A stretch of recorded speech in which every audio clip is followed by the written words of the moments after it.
ஒரு business run பண்றீங்க அப்பன்னா, ஸ்ட்ரெஸ் மேனேஜ்மென்ட்ன்றது ரொம்ப இம்பார்ட்டன்ட்.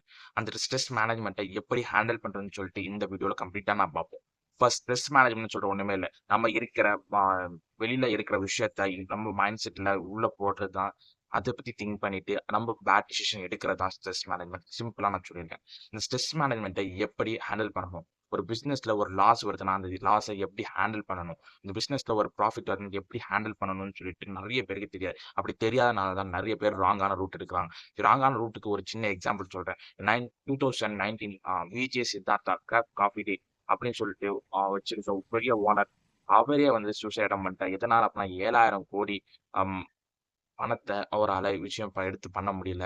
டெப்ட் ஆயி லாஸ் ஆயி கடன வந்து எடுத்து பண்ண முடியல அப்படின்னு சொல்லிட்டு. இந்த கடன எடுத்து நெக்ஸ்ட் அவங்க ஒய்ஃப் பண்ணாங்க.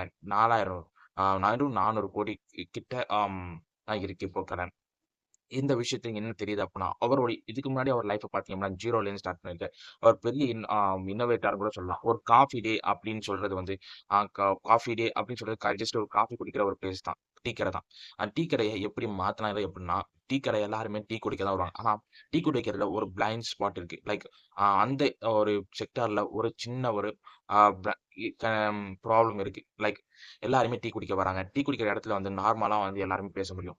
பட் ஆனா இதுவே வந்து பெரிய பெரிய இன்வெஸ்டார், பெரிய பெரிய லாயர் அப்படிலாம் இருக்கீங்க அப்படின்னா, அவங்களால வந்து பேச முடியுமா? அப்படின்னு கேட்டீங்கன்னா, கண்டிப்பா முடியாது. ஏன்னா வந்து அந்த இடத்துல லோக்கலா பீப்பிள் இருப்பாங்க. அவங்க கேட்கறத வந்து கண்டிப்பா இது பண்ணுவாங்க. ஆனா அந்த டைம்ல பெரிய பெரிய இதெல்லாம் காஃபிய மட்டும் தான் குடுத்துருந்தாங்களே தவிர்த்து, இவரு வந்து இவரோட மெயின் டேக்லைன் என்ன தெரியுமா? அது காஃபிய மட்டும் குடிக்கிறது கிடையாது. ஆனா இனோவேஷனா வந்து ஒரு விஷயம் பண்ணாரு. என்ன அப்படின்னா, இவரு அந்த இடத்துல இருக்கீங்க எவ்வளோ நேரம் வேணா டைம் ஸ்பெண்ட் பண்ணலாம். ஒரு லாயருக்கு அவங்க டீல் முடியிற வரைக்கும் எவ்வளோ நேரம் டைம் ஸ்பெண்ட் பண்ணலாம். அது வரைக்கும் அவங்க கிட்ட ஆர்டர் கேட்க மாட்டாங்க. என்ன ஆர்டர்ன்னு கேட்க மாட்டாங்க. நீங்க வெளில போங்கன்னு சொல்ல மாட்டாங்க. எவ்வளோ நாள் வேணா எவ்வளோ நேரம் வேணா டைம் குடுப்பாங்க. அதுதான் அவங்களோட காஃபி டேவோட இன்னோவேஷன். இப்படி ஒரு இன்னோவேஷனா இந்த உலகத்துல கொண்டு வந்து நெறைய பிரான்ச்சஸ் இன்க்ளூட் பண்ணி, அந்த அளவுக்கு சக்சஸ் பண்ண விஜய் சித்தார்த்தாவால ஸ்ட்ரெஸ் மேனேஜ் பண்ண முடியல. ஜீரோலேருந்து ஆரம்பிச்சாலும் அவர் இத்தனைக்கும் வந்து சீஃப் மினிஸ்டர் கர்நாடகாவோட சீஃப் மினிஸ்டருக்கும் நல்ல குளோஸ் ஆனவர். ஆனாலும் அவருக்கும் ஒரு ஸ்ட்ரெஸ் மேனேஜ்மென்ட்ட ஹேண்டில் பண்ண முடியல. எப்படின்னா, அந்த வெளியில இருக்கிற விஷயங்கள் எல்லாமே வந்து அவரோட மைண்ட் செட்டுக்குள்ள போட்டதுனால தான். ஒரு ஸ்ட்ரெஸ் அப்படின்றது வந்து எந்த அளவுக்குன்னா, வெளியில இருக்க விஷயத்த உள்ளத்துக்கு போடும்போது அந்த விஷயத்த டவுன் ஆக்கிரும். அந்த விஷயத்த மட்டும் பெர்ஃபெக்ட்டா ஹேண்டில் பண்றீங்க அப்பன்னா, யாரு ஹேண்டில் பண்றாரோ அவங்க தான் நெக்ஸ்ட் சக்சஸ்ஃபுல் பிசினஸ் மேனா இருப்பாங்க. அவங்க தான் சர்வே பண்ண முடியும் இந்த உலகத்துல. சரி ஓகே. ஸ்ட்ரெஸ் மேனேஜ்மென்ட்க்கு ஒரு கான்சிக்வென்ஸஸ சொல்லிட்டேன். இதுக்கான இம்பார்ட்டன்ஸ் நான் சொல்லணும்ல. 1996ல ரிலையன்ஸ் இண்டஸ்ட்ரியோட மெயினான பிளான்ட் ஜாம்நகர்ல இருக்கு. அந்த ஜாம்நகர் பிளான்ட்ட வந்து ஃபர்ஸ்ட் சுப்ரீம் கோர்ட் வந்து ஆர்டர் பண்றாங்க. நீங்க வந்து இந்த ஜாம்நகர் பிளான்ட் வந்து குளோஸ் பண்ணணும். இதனால வந்து நெறைய பொல்யூஷன் வருது. நெறைய என்விரான்மென்ட்க்கு பாதிப்பு ஏற்படுது. லைக் நம்ம ஸ்டெர்லைட்ல ரீசென்ட்டா 2, 3 வருஷம் முன்னாடி நடந்துச்சுல்ல. தூத்துக்குடியில. அதே மாரி தான். நெறைய பேர் பொல்யூஷன் வருது அப்படின்னு நெறைய பேர் குளோஸ் பண்ணாங்கல்ல.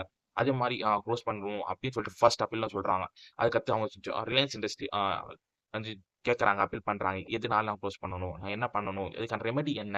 நாங்க என்ன பண்ணணும்? அப்படின்னு சொல்லிட்டு கேட்கிறேன். இந்த சிச்சுவேஷன்ல ரிலையன்ஸ் அம்பானி வந்து எப்படி ஸ்ட்ரெஸ் ஹேண்டில் பண்ணிருக்காரு அப்படின்னா, மெயினான பிளான்ட் இந்த டைம் அந்த டைம்ல ஜியோ அப்படின்றதுலாம் கிடையவே கிடையாது. ரிலையன்ஸோட மெயினான பிளான்ட் வந்து ஜாம்நகரோட பிளான்ட் தான். அதோட மெயினான விஷயமே வந்து ஆயில் எடுக்கிறது தான். அந்த ஆயில் எடுக்கிறத குளோஸ் பண்ணா நெக்ஸ்ட் லெவல் பிசினஸ் எப்படி ரன் பண்ண முடியும்? அப்படி அந்த ஸ்ட்ரெஸ் அவருக்கு போடவே இல்ல.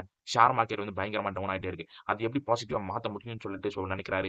அவரோட அ அவர் நினைச்சு ஒரு சொல்றாரு. இந்த மாரி நாங்க வந்து 1,00,000 மரக்கன்றுகள நடுவோம். அந்த மரக்கன்று என்ன மரக்கன்றுனா மாங்கன்று நடுவோம். மேங்கோ ட்ரீய நாங்க நடுவோம் அப்படின்னு சொல்லியிருக்காரு. அதனால வந்து பொல்யூஷன் வந்து ரொம்ப கம்மியாகும். இதுவே வந்து ஸ்டெர்லைட்ல வந்து இந்த மாரி ஒரு இனிஷியேட்டிவ் பண்ணியிருந்தாங்க அப்படின்னா, மேபி ஸ்டெர்லைட் கூட இருக்க வாய்ப்புகள் இருக்கு. எனக்கு தெரியல எக்ஸாக்ட்டா. பட் ஆனா அவங்க இனிஷியேட் பண்ணாங்க. இந்த மாரி நான் சாங்கனகர் பக்கத்துல உள்ள ஏக்கர் கணக்குல நெறைய லேண்ட வாங்கி, அவங்க வந்து இந்த மாரி நெறைய விஷயங்கள் பண்ணாங்க.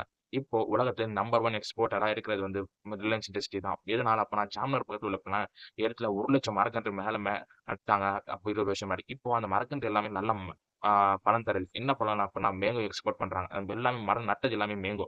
ஆ மாங்கா. அந்த மாங்கால இருக்கிற நெறைய மாங்கா பழுப்புலேருந்து நெறைய விஷயங்கள் வந்து எக்ஸ்போர்ட் பண்ணி குடுக்குறாங்க. இந்த ப்ராப்ளத்த எப்படி அவங்க ஹேண்டில் பண்ணாங்க அப்பன்னா, ப்ராப்ளத்த ப்ராப்ளமா பார்க்காம அதுக்கான ஒரு ஆப்பர்ச்சுனிட்டியா பார்த்து, அதுக்கு என்ன பண்ணலாம்னு சொல்லிட்டு ரெமெடிய ஃபாலோ பண்ணனால இன்னைக்கு ரிலையன்ஸ் இண்டஸ்ட்ரி நம்பர் 1 இருக்காங்க. இதே மாரி தான் நம்ம பிசினஸ்ல எப்படிலாம் வந்து ஒரு ஸ்ட்ரெஸ் இருக்கோ, அந்த ஸ்ட்ரெஸ்ஸ மேனேஜ் பண்றதுக்கு எப்படின்னு வந்து வழிமுறைலாம் நெறைய இருக்கும். அந்த வழிமுறை என்னன்னா, நீங்க வந்து ஒரு புக் ரீட் பண்றதாலும், ஒரு யோகா அந்த மாரி மெடிடேஷன் பண்றதுனாலும், ஒரு நெறைய ஸ்ட்ரெஸ் இருக்கு. குரூப் அந்த மாரி நெறைய விஷயங்கள் சோசியலா உங்களோட வெளில போய் மீட் பண்ணனாலும், அந்த மாரி நெறைய விஷயங்கள் ஸ்ட்ரெஸ் டவுன் ஆகும். அப்படி டவுன் ஆறனால உங்களுக்கான பெட்டர் டிசிஷன் எடுக்க முடியும். பெட்டர் டிசிஷன் எடுத்தா பெட்டர் குரோத் இருக்கும்.